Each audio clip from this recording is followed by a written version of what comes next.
Hello everybody, welcome back to the channel. This is MTG Guladoon. Today we're going to be continuing our Digging Up the Past series.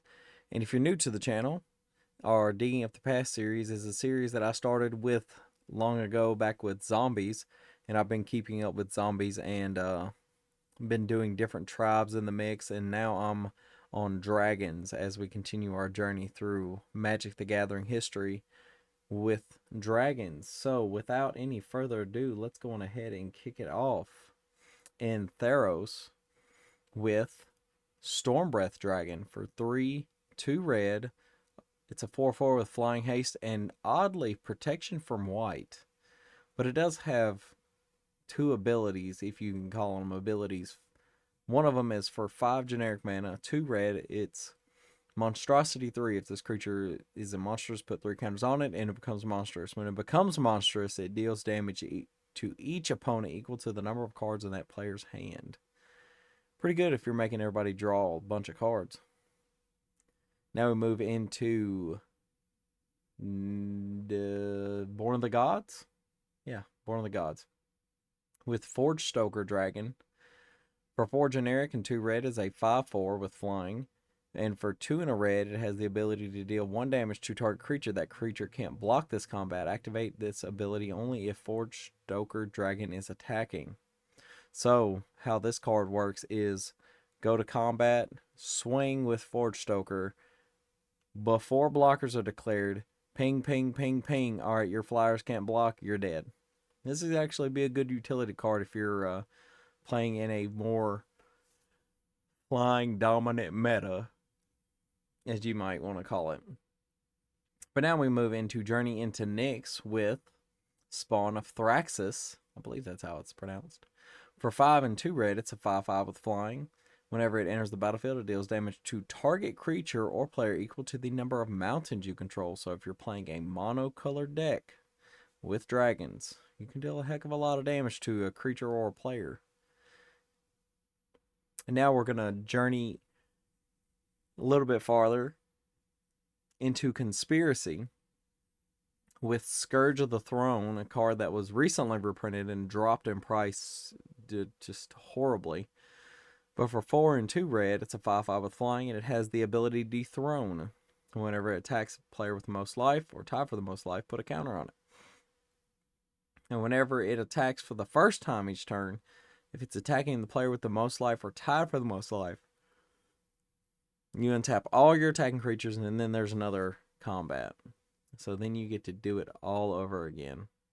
And if you blink it, and it has haste, you can just keep doing it.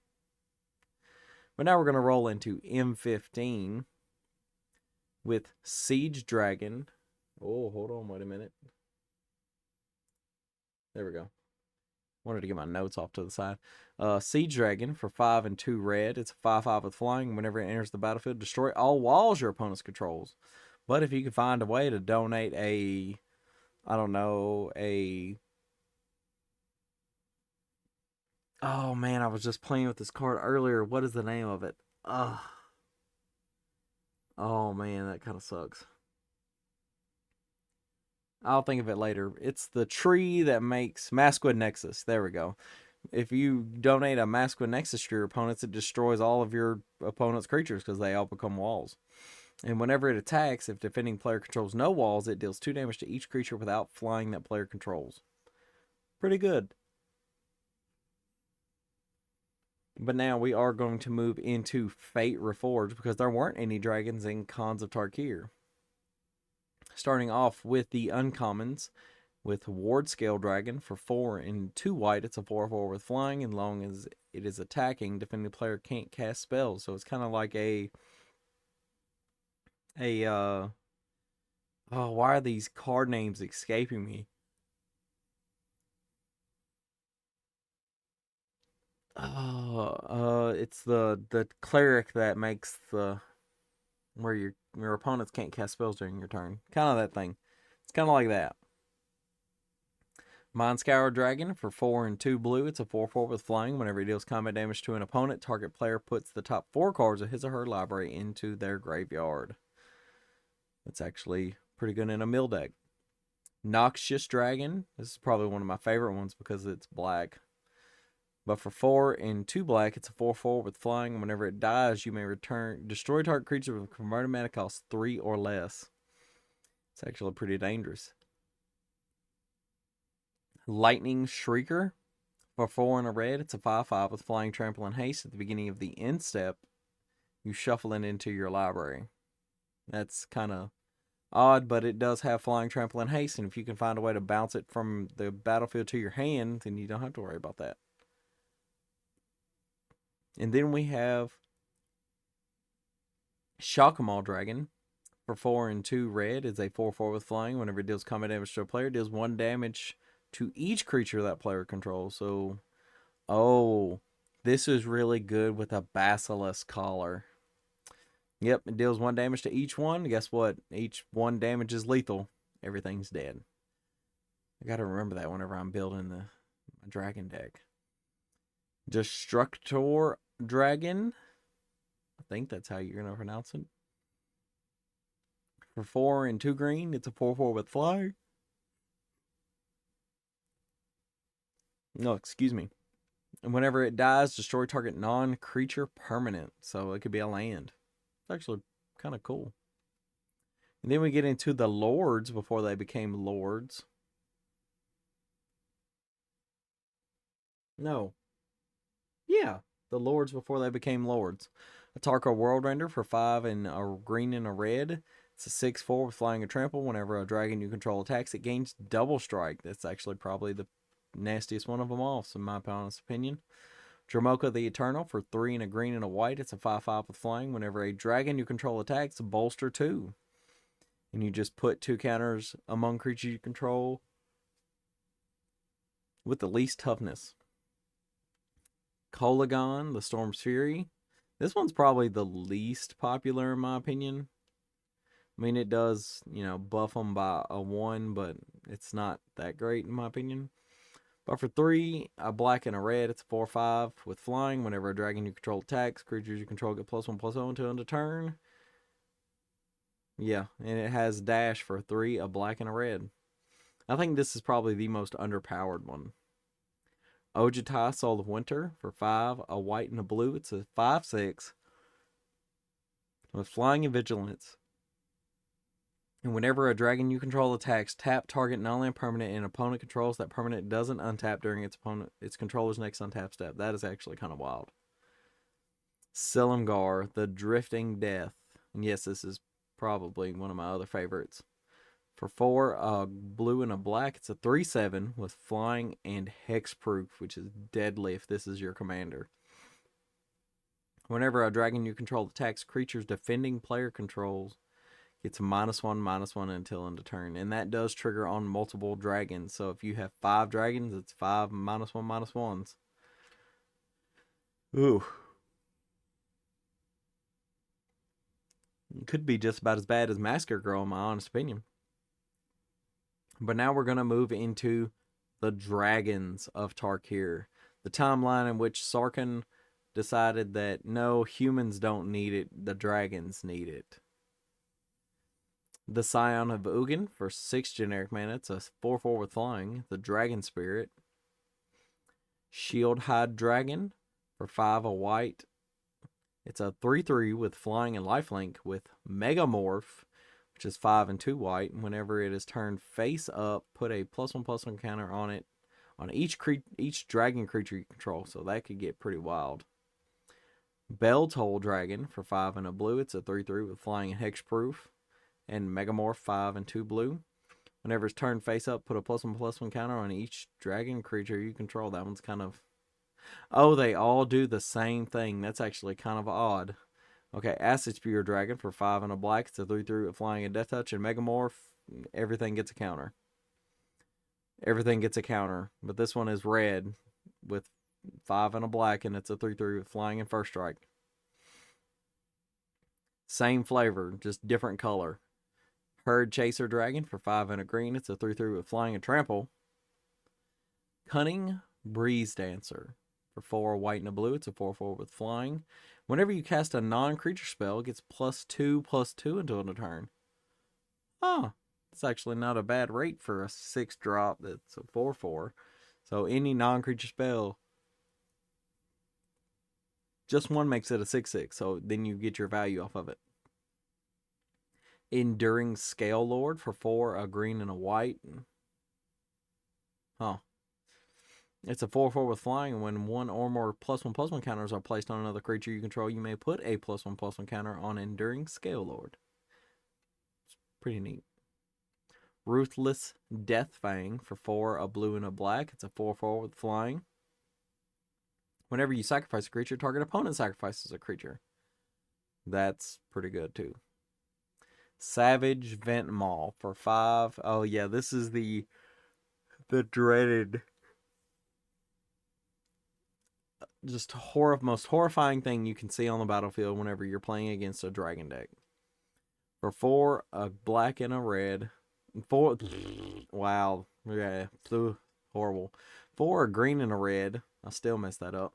It's a 4/4 with flying. Whenever it attacks, you add 3 red and 3 green to your mana pool until end of turn. This mana doesn't empty from your mana pool as steps and phases end.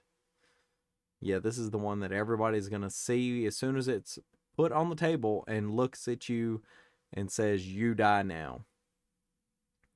Swift Warkite, which is exactly what it looks like, because it don't look like no dragon to me.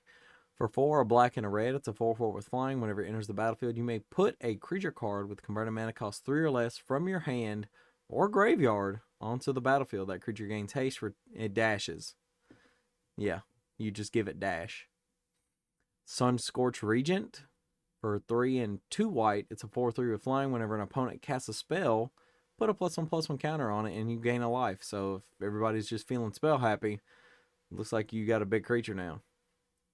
Icefall Regent for 3 and 2 blue. It's a 4/3 with flying. Whenever it enters the battlefield, tap target creature an opponent controls. That creature doesn't untap as long as you control Icefall Regent. In spells your opponents can cast that target Icefall Regent costs 2 more or less. 2 more to cast. So ward 2, pretty much. And here we have Deathbringer Regent.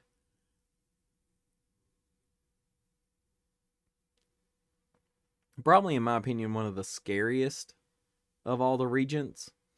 Because for 5 and 2 black, it's a 5/6 with flying. Whenever it enters the battlefield, if you cast this from your hand and there are 5 or more other creatures on the battlefield, you destroy all other creatures. But if you find a way and 2 copies enter at the same time, guess what? All of them are dead. Both die. Because it says all other. So now you have 2 creatures that say all other, and it destroys them both. Had that actually happened in a game once. It was actually kind of bad. Thunderbreak Regent. For 2 and 2 red, it's a 4/4 with flying. Whenever a dragon you control becomes the target of a spell or ability an opponent controls, it deals 3 damage to that player. It's actually kind of wild. 4 Razor Regent.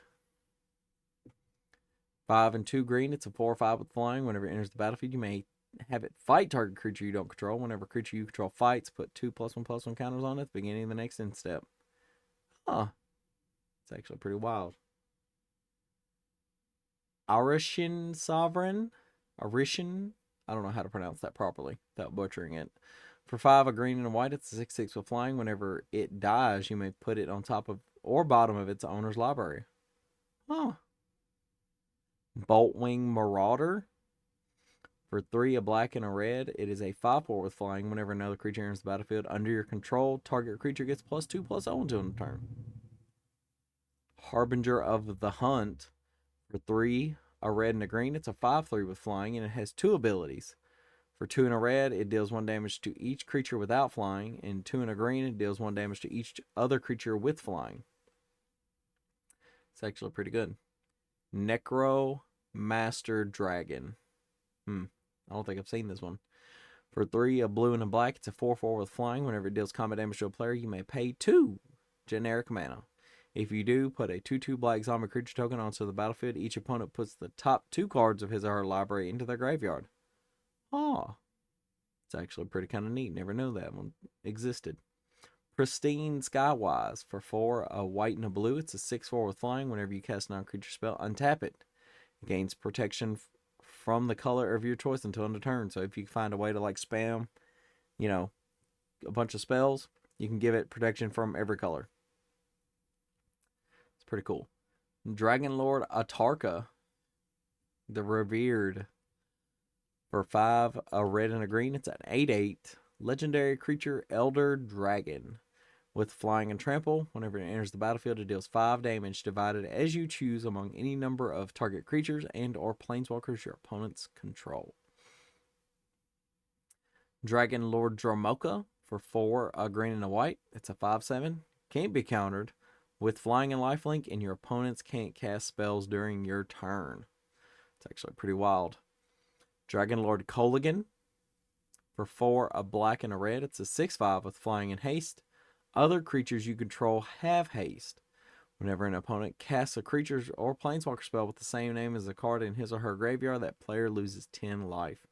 This is actually good if you have one of those people that decide they really just will need to play that petitioner or Relentless Rats deck. Just make them just die. Because, if they have one in there and they try to cast 4 more, they're dead anyway, so it doesn't matter. Dragon Lord Ojutai for 3, a white and a black. Blue, white and a blue. Not black here. 5 and a 4. That's a 5/4 flying. Oh man, I'm stumbling over my words so hard. Dragon Lord Ojutai has hexproof as long as it's untapped. If you can give it vigilance, it's hexproof forever. Whenever it deals combat damage to a player, look at the top 3 cards of your library. Put one of them into your hand and the rest on the bottom of the library in any order. It's actually pretty cool. And our final one for today, and this one kind of went pretty long, but we're going to wrap it up real quick with Dragon Lord Silumgar. For 4, a blue and a black, it's a 3/5 with flying and death touch. Whenever it enters the battlefield, gain control of target creature or planeswalker for as long as you control Dragon Lord Silumgar. That is super wild. But that is going to be it for today, everybody. I really appreciate everybody that has liked, comment, that shares, that subscribes to the channel. I can't tell you how much I appreciate you guys. But that is going to be it for today. I've kind of drug it on enough as is. And I will see you guys next time in the graveyard.